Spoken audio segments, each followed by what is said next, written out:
दुखी होगा। मैं तो कहता हूं कि वो महिला जो एक बेटे को जन्म देती है नागिन की तरह होती है। कैसी होती है? और तुम में से ज्यादातर ऐसी होगी, है ना? सबने यही कारनामा दिया होगा अंजाम। गीता पढ़ के देखिए। गीता ये कहती है कि दुनिया का सबसे बड़ा पाप अपने वंश का विनाश होना है। अगर बाबूजी हमारे वंश का विनाश हो गया तो हमारे जितने भी पूर्वज हैं वो सब स्वर्ग से धकेल दिए हैं, क्योंकि ये माना जाता है कि किसी के भी वंश का विनाश तब होता है जब उसके सारे पुण्य समाप्त हो जाते हैं। और आप एक बेटा, फिर उसके एक बेटा, कोई ना लड़े, कोई ना मरे, तो अभी 5 या 6 पीढ़ी में वंश खत्म हो ही जाना है। कोई एक्सीडेंट, कोई बीमारी, दुनिया में बहुत सारे झगड़े बगड़े। वैसे तो अभी एक बहुत बड़ी समस्या मुसलमानों की भी है, जिनका केवल ये उद्देश्य है कि एक दिन आप सबको मार के आपके घरों पर कब्जा करेंगे और हमारी बहन बेटियों को मंडियों में बेचेंगे बलात्कार करके, या अपनी रखेल बनाएंगे। मेरी बेटियों क्षमा करना, ये बात गलत है पर मुझे कहनी पड़ेगी। ये मैं झूठ नहीं बोल रहा हूं आपसे। मैं झूठ बोलने के लिए बाबा बना, झूठ बोलता ही नहीं, मैं सच बोलने के लिए बाबा बना हूं। तो मेरी बेटियों, जो गलती तुमने कर दी, अब अपने बच्चों से कहना, एक तो अपने बच्चों की शादी जल्दी करना। अब आप कहोगे हम तो भगवान का नाम लेने के लिए बैठे थे, ये पता नहीं कौन पाखंडी बैठा दिया, कैसी कैसी बात कर रहा। राजनीति की नहीं, धर्म समझा रहा हूं।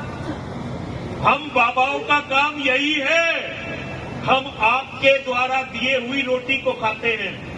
हमने जो ये कपड़े पहन रखे हैं आप में से किसी ने दान दिए हुए, ये घड़ी आपकी दान दी हुई है, ये कड़ा, ये चश्मा, हर रोटी का टुकड़ा, एक भी रोटी का टुकड़ा हमने कमाया नहीं।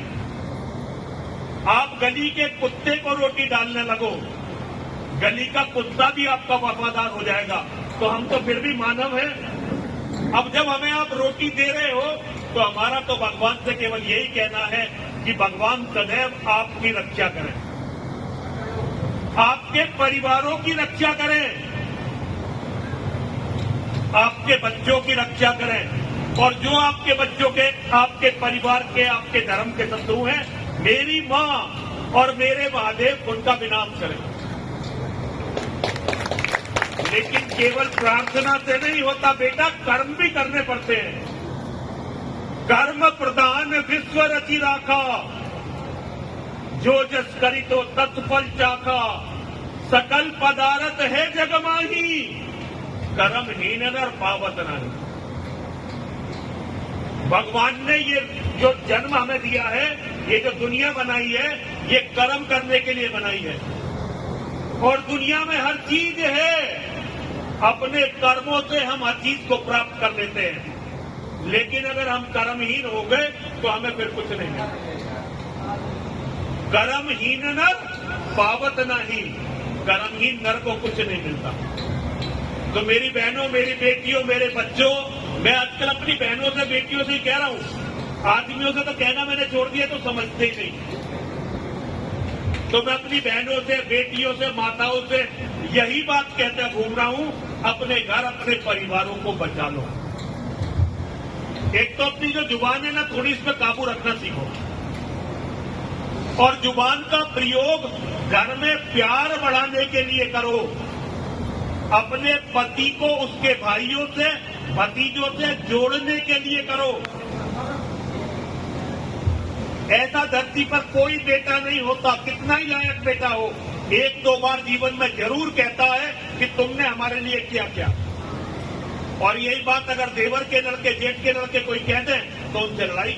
अपने लड़कों की भी तो सब झेलते हो। ये सोचो कि वे भी तुम्हारे बच्चे हैं।